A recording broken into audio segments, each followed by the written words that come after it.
This is the blind wine tasting battle you've all been waiting for. My team has selected 4 different wines, rated 17, 18, 19 and a perfect 20 points by one of the most important wine experts in the world, the one and only Jancis Robinson. I'm going to taste these wines blind to find out whether I would rate them the same. Let's go. It is difficult to list all of Jancis Robinson's achievements because there are so many of them. The most important ones are probably that she founded her own website and platform, jancisrobinson.com, in 2000 and sold it 2 years ago. She has written or co-authored many of the most widely read books on wine, like the Oxford Companion to Wine, the World Atlas of Wine, and Wine Grapes.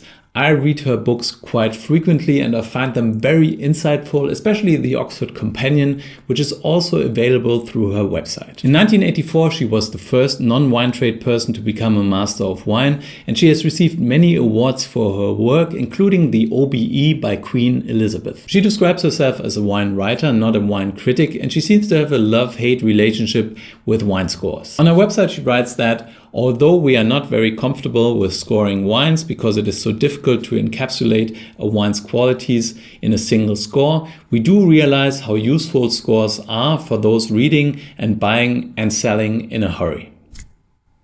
I don't use Jancis scores very much for a few reasons. First of all, she uses the 20-point scale, which is becoming less and less relevant, and I find it difficult to convert her scores into a 100-point system score. The descriptions they use on their website in order to explain the scores don't necessarily make it much easier for me to understand. The scale starts at 12 points actually for faulty or unbalanced wine. 13 points is borderline faulty or unbalanced. 14 is deadly dull. 15 is average, a perfectly nice drink with no faults but not much excitement. 16 is distinguished. 17 is superior. 18 is a cut above superior. 19 is a humdinger. And 20 is truly exceptional. It is funny that everything below 15 points is actually deadly dull or faulty, which kind of means that the score only really starts at 15 points. On top of that, I don't really understand the differences between distinguished, superior, and a cut above superior. Humdinger is a word that I have actually never used, and I've never heard anyone describe a wine as a humdinger. So I think it would be useful if they would explain the scores in a little bit more detail. What is also worth mentioning is that their 20-point scale is not equally applied across all wines. Jancis writes that when reviewing, for example, New Zealand Pinot Noirs, we score the wines in the context of New World Pinot Noir rather than on the same scale as we would mark red Burgundies. So with a score of 18.5, a 2003 Quartz Reef Pinot Noir is not equal to a 2003 DRC and never will be. I find that approach strange, as you don't really know what the category is your wine was rated in. Say, does a German Pinot Noir get rated on the same scale as red Burgundy, as New Zealand Pinot, or on an entirely different scale altogether? On top of that, that kind of suggests that New Zealand Pinot can compete with red Burgundy, which is a little bit demeaning, I think. The tasting notes are sometimes very detailed, but sometimes also very short and don't contain a lot of information. A 1982 Mouton Rothschild that received a perfect 20-point score got this tasting note: sweet, round, and absolutely gorgeous.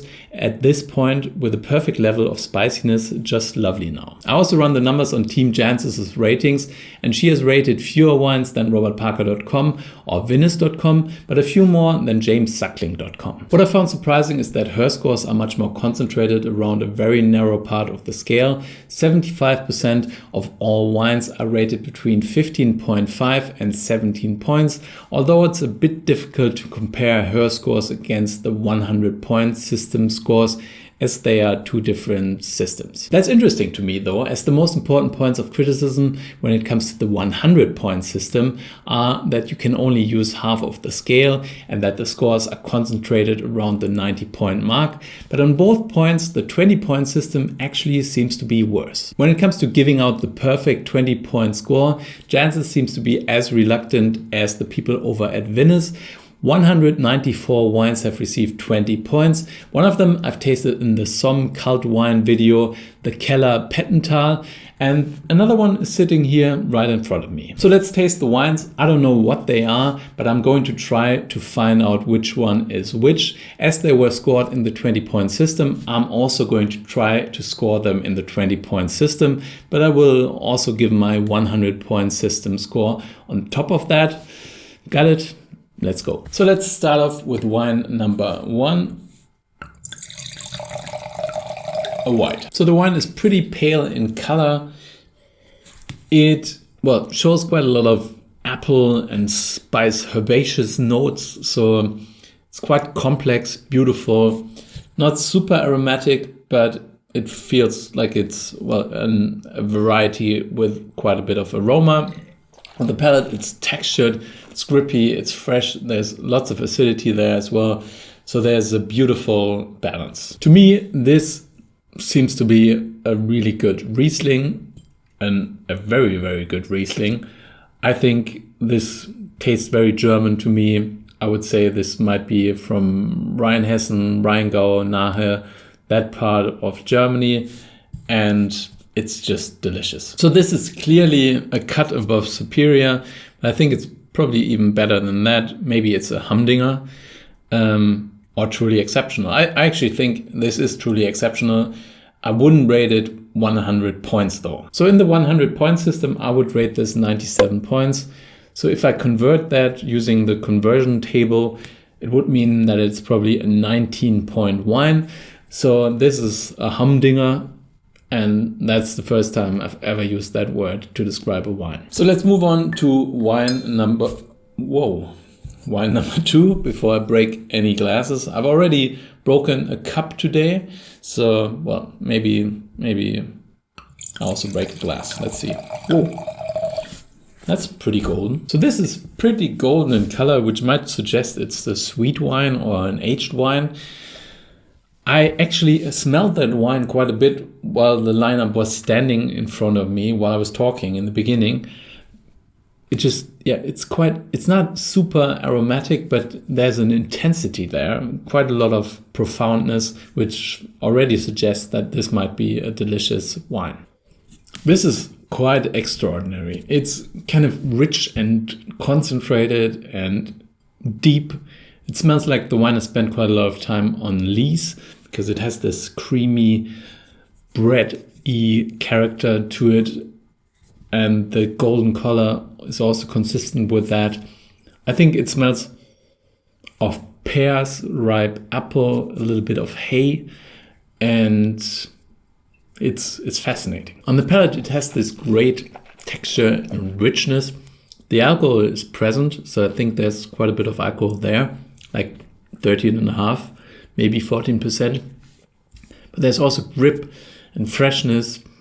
So it's a delicious wine. For me, it actually tastes a little bit like Chenin, even though the style doesn't really point to Chenin for me.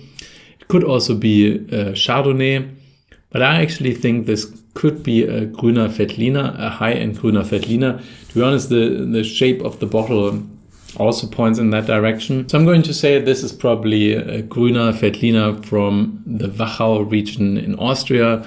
A very high-end one, maybe like a single vineyard type Gruner Veltliner that has spent quite a lot of time on the lees and that is absolutely delicious. So I would actually rate this a little bit higher than the previous wine because it's more drinkable now. I think the previous wine is probably a little bit young. So I'm going to rate this 98 points.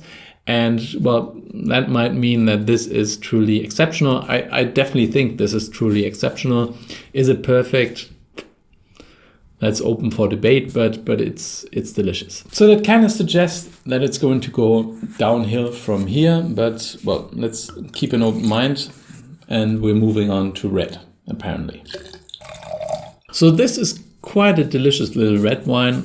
It is quite dark in color, super concentrated blackberry spice aromas, and on the palate there's quite a lot of richness, grip, quite a bit of alcohol as well.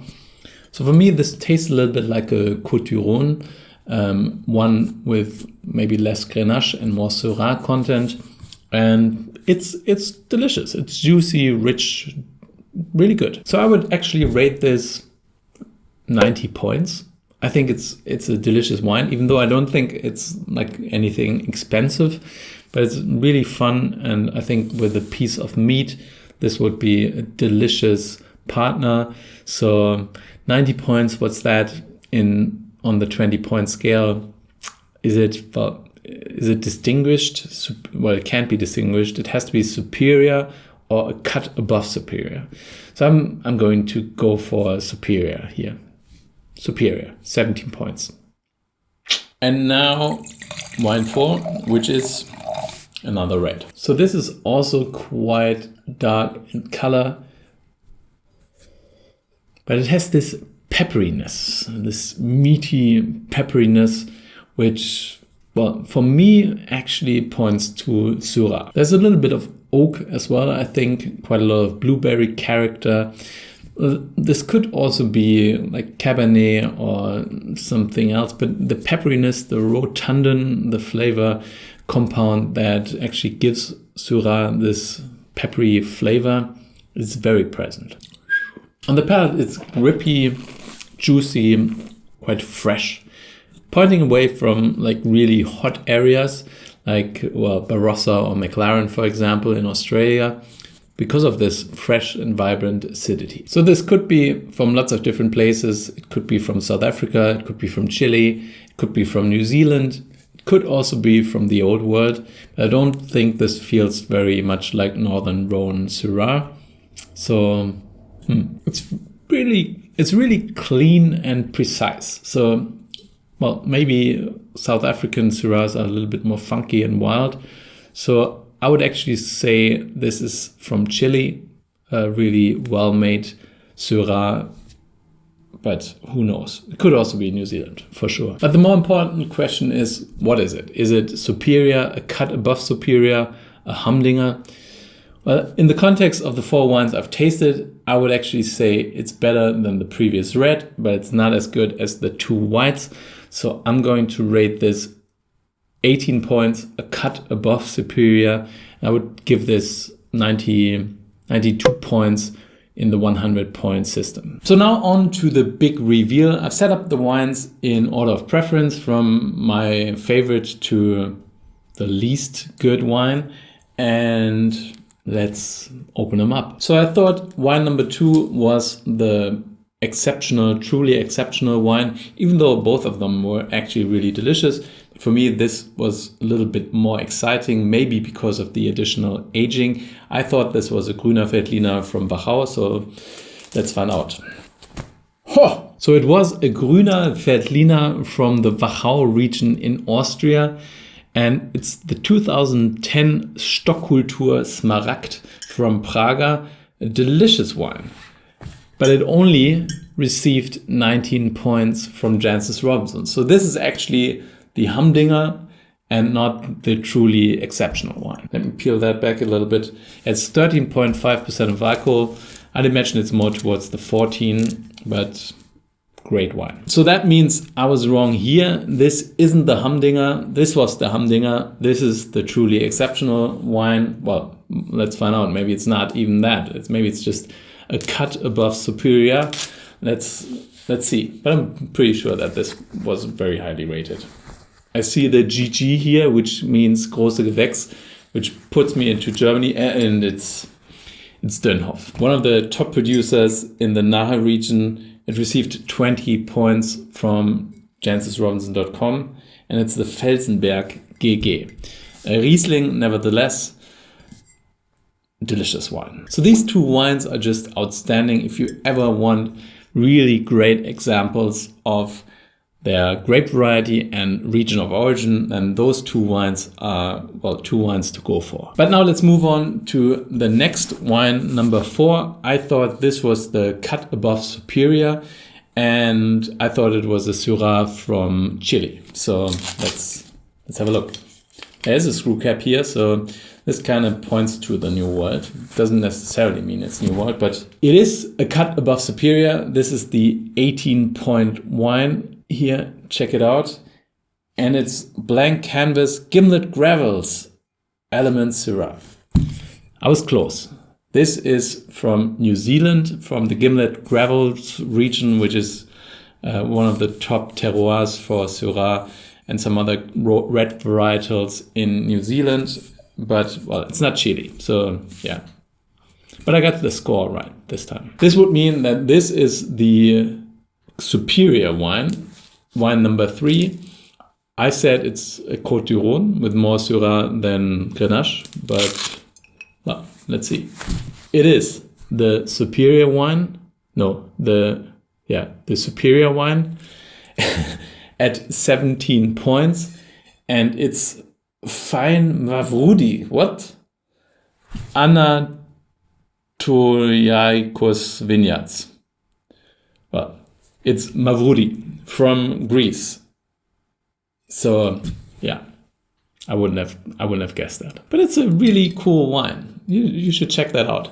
By the way, all of those wines are linked up in the description below the video, so you'll find the name and a link to Wine Searcher where you can look those wines up and find them in your market wherever you are based. To be honest, out of all the blind tasting battles, this was maybe the hardest for me because of the 20-point scale, but it was also the most rewarding because all 4 wines were really delicious, really good examples of that type. Well, I don't know that much about Mavroudi, but yeah, it was a delicious wine. My favorites, you know it already, were those 2 wines, even though I think the Prager actually showed a little better because of the 13 years of aging. So this is right in its drinking window, whereas this is just a little young still. It's a 2020, so it's really a baby. So thank you for watching. I hope you enjoyed this video. If you did, then please like it down here. Subscribe to my channel if you haven't done so already. The question of the day is, do you use Jancis Robinson scores? Let me know down below. I hope I see you guys again very soon. Until then, stay thirsty.